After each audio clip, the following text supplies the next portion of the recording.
one day, in a beautiful summer day, like only summer days in New Mexico, I was in my office, a regular college professor, and I was preparing for my upcoming classes. I was working on a syllabi.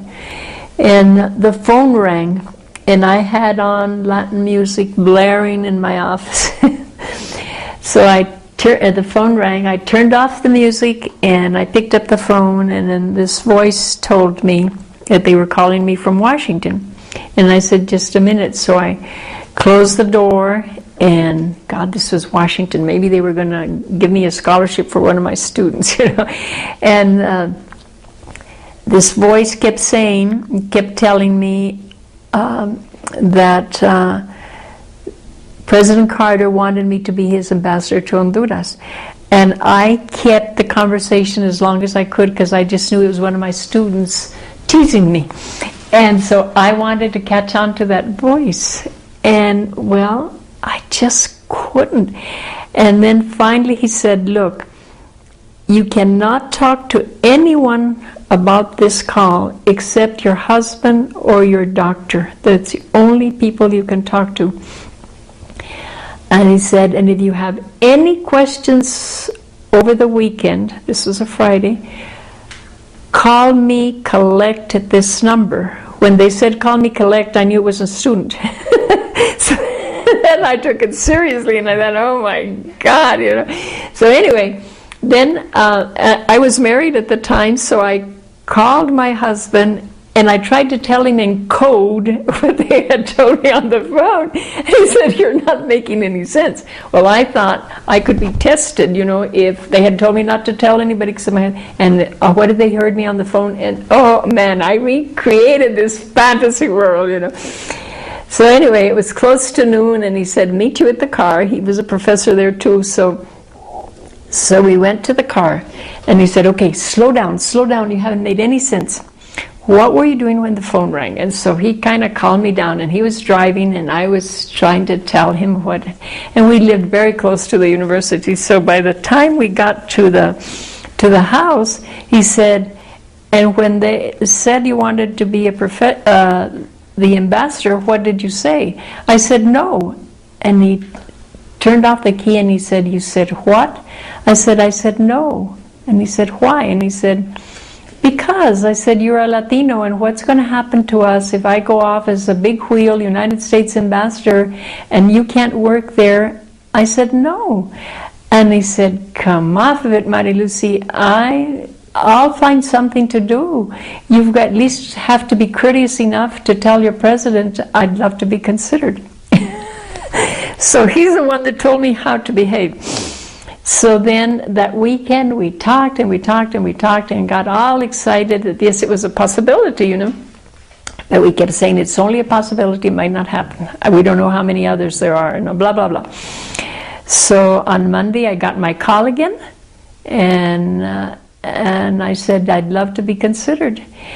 And so that started a whole process that lasted from, I don't remember now, but maybe 5-6 months. It was awful because I couldn't tell anybody, and I'm a blabbermouth. I like to share good things with everybody. Bad things I keep to myself, but good things I love to share. And I wanted at least to tell my mom, and I couldn't tell anybody. And so we started cleaning our house and cleaning the shed and mowing the lawns, and you know, I guess everybody, and our offices were spotless. And I started in the syllabi for the next year in case that something happened, that nothing would happen, and it was this silence. But I started taking physicals, unbelievable physical exams, and then I started getting calls from friends. Mari-Luci, you're in trouble. The FBI is after you. I had one call from, he'll remain nameless, and he called and he said, Mari-Luci, I told you to quit calling yourself a Chicana. The FBI is checking up on you. So we went through that period, you know, and somebody called me and said, they're considering you for something big in Washington because he said the FBI was here checking on you, and I think they're considering probably Secretary of Education or something. I said, oh man, do the rumors get going? And I just pretended nothing was happening.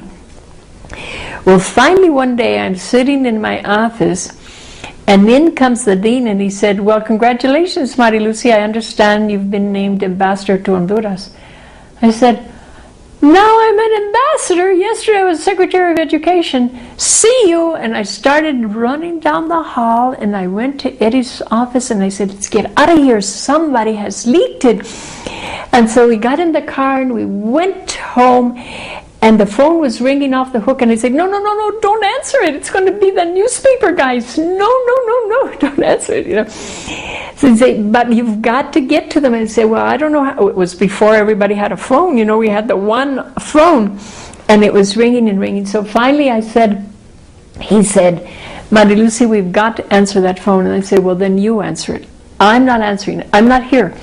So he picked up the phone, and said, yes. And he said, Mari-Luci, it's the White House. So hands the phone, and they said, oh, we hope we haven't caused you any problems. Said, we had told you you would be notified before they announced it, but it was already on the president's desk, and when he got to it, we hadn't had a chance to call you. There was something wrong with the communication, and they wouldn't be able to call me, and that's how come it had been announced to the world. So then I had to go back and not be a liar, right? And say that I had known all this time. So it was really a fun time. They quickly called at UNM a press conference, and so then I called it a meeting. I mean, I was still a university prof, and so I did all these things, promising New Mexico that I'd be the best ambassador they had ever seen, you know, and so off with. So then it took another while for us to get going. It was just a wonderful, wonderful time, because I was studying everything I could about Honduras. I immediately went into that shift that I go into of concentrating, this is my life now, and I wanted to know everything that had ever happened to Honduras. Then I started going on trips. Then the Panama Canal came on, and they were discussing that, so I kept being delayed and delayed and delayed and delayed. Finally, one day I went and went to the Senate Foreign Relations Committee, and where they test you, and I had studied a lot, so I was able to hold my own, and I got approved, and so a few weeks later, off we went to Honduras, and it was just my fairy tale. It's wonderful.